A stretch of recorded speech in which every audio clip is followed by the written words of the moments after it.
Hello mga kadadi, mag-install po tayo ng PIAA horn sa Nissan Terra. So yan na nga po mga kadadi, open na natin ang kanyang front cover para po mailagay po natin na maayos yung ating busina dahil malaki na po yung ating space. So imamount po natin ito ng maayos na hindi po ito tatama sa radiator at higpitan po natin ito ng maayos.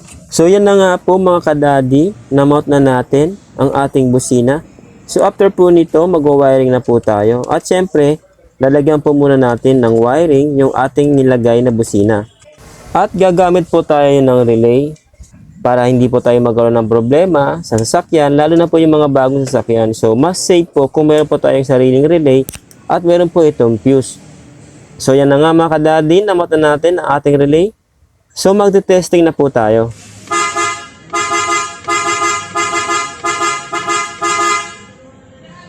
So yan mga kadadi, natapos na natin ang ating busina. At syempre po, ibabalik na po natin ito na maayos. At maraming salamat boss. Ingat-ingat po kayo lagi sa biyahe.